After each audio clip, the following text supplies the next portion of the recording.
farm. It is a fairly nice day.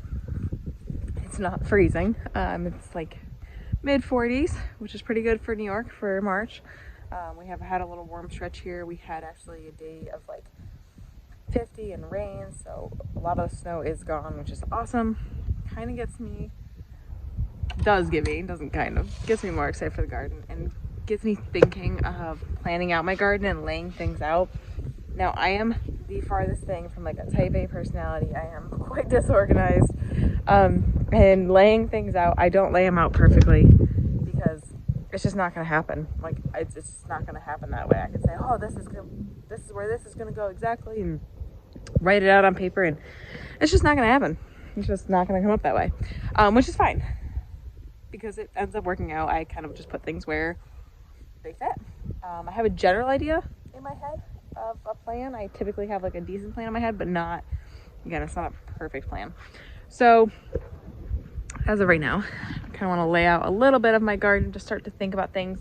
Hopefully in the next couple weeks it'll be warm enough, but also dry enough that we can get in here and we're gonna get some good aged horse manure and lay that down, put that out and till that in. Our goal is to get away from tilling, but at this point our soil is extremely compact, and doing a no-till to this size is definitely not easy, and it just takes time. So I'm hoping this is kind of our last year tilling. That's actually my goal, but we'll see how things go with our soil, what we need to add and everything else. So over along that fence line, the far fence line. Now, my garden is about 15,000 square feet. So it's big. And I think that's also part of why laying it out is really hard, because it's so big that sometimes I think, oh my gosh, I have so much space. I don't even know what I'm going to do with it all. And then I start putting things in and I'm like, I'm running out of space. So it's just difficult for me. But over along that fence line is our garlic. There's 2 rows of garlic, maybe 2.5. I think one of the garlics is German white and the other is giant ivory. I like both of those. They're hardneck varieties. So we'll have scape coming up. And then nothing else is for sure planted. We do have strawberries in that bed over there, but that's in an actual bed. These cattle panels and trellises and everything will come out. We have a bunch of cattle panels that we've used for the pigs. And so some of them are going to come back up here and some are going to stay back with the pigs. And we're probably going to get some more.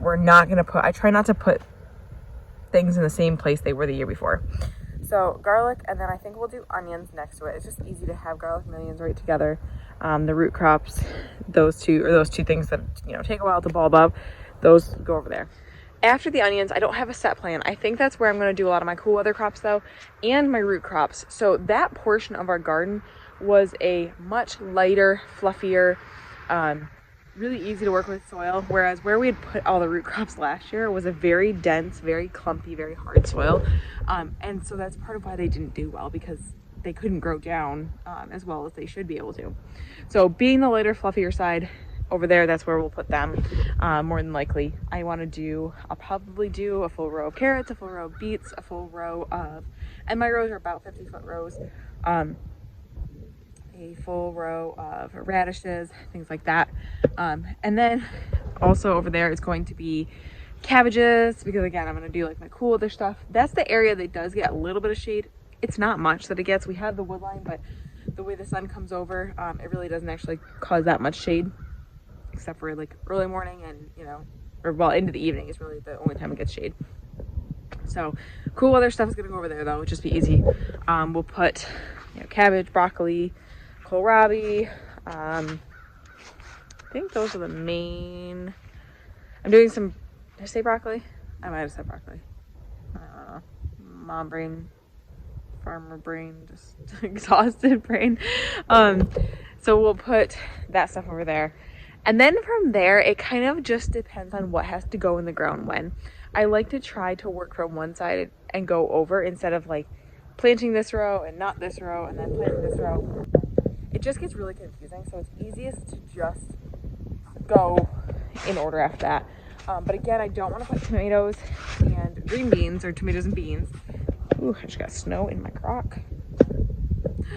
In the same spot. So there may be a section that ends up getting not, you know, put in right away because I want to move them over. I'm probably going to put tomatoes, peppers, beans over where the root crops were last year, because they will do fine in the little bit denser soil. Again, we're also adding a lot of compost or a lot of manure in, which will help. But you just don't, planting crops that are the same crop or crops of the same family in the same area. Pig just got shocked. I just heard a squeal.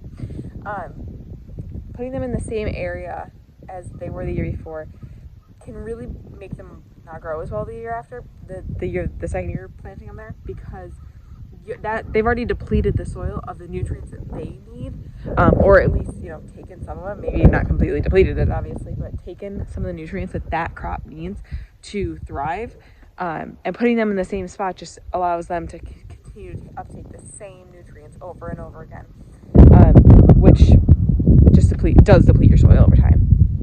So moving them, again, it could be the same crop or crops in the same family, or just crops that utilize the same nutrients. Like, I know corn is a heavy feeder.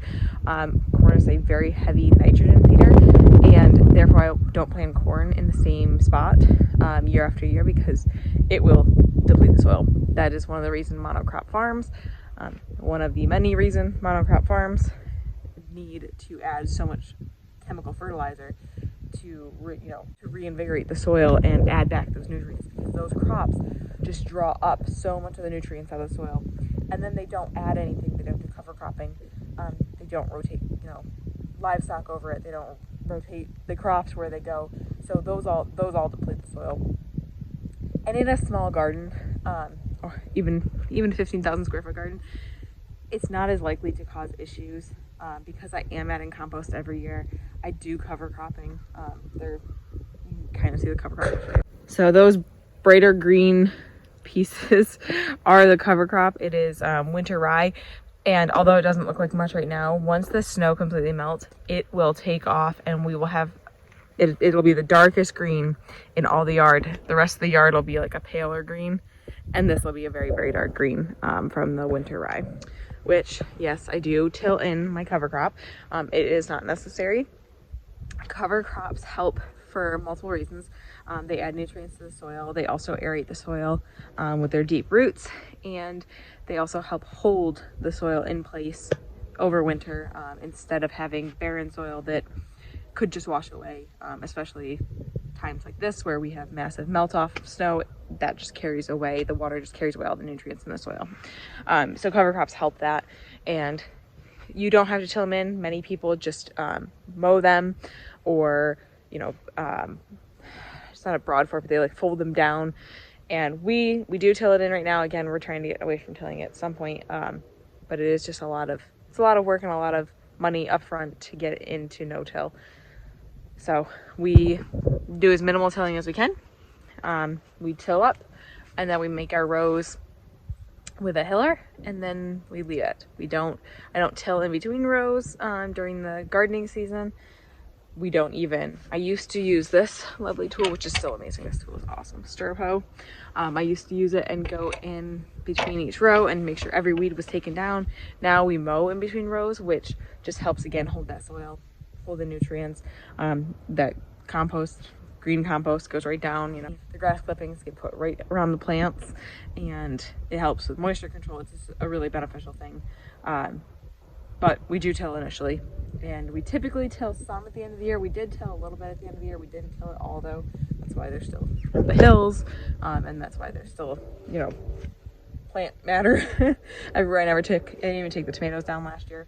They really, we had such a dry summer, they didn't get blight very well, you know, very much until the very end of the season. So I wasn't too worried about them spreading blight, which is normally one of my concerns with leaving them in. And we will just allow them to break down and add back to the soil from that, you know, broken down plant matter. So again, in my head, I'm starting to think about laying out the garden, but I don't set anything in stone. I don't, other than knowing, okay, I don't want this here, I don't want this here, or I want to have cool crops in this general area. I don't lay it out exactly, and I don't think you have to, but it's still getting interesting to think about. In reality, If we could get the soil worked up and make rows, we could put some crops out now. We could put cool weather crops out now with a row cover, which is a plan of mine. That's why I want to get it tilled as soon as possible and get those hills made up as soon as possible, so that we can get our cabbages out, our kohlrabi out, our broccoli, any of the brassicas, carrots, peas, things like that that do well with the cooler weather. Get those out as soon as possible. That's obviously the goal. So hopefully in the next few weeks we'll have this garden start being worked up and get things planting. Thank you guys for hanging out with me today. Remember, we're growing today for a better tomorrow. Please like and subscribe and join me on the next one.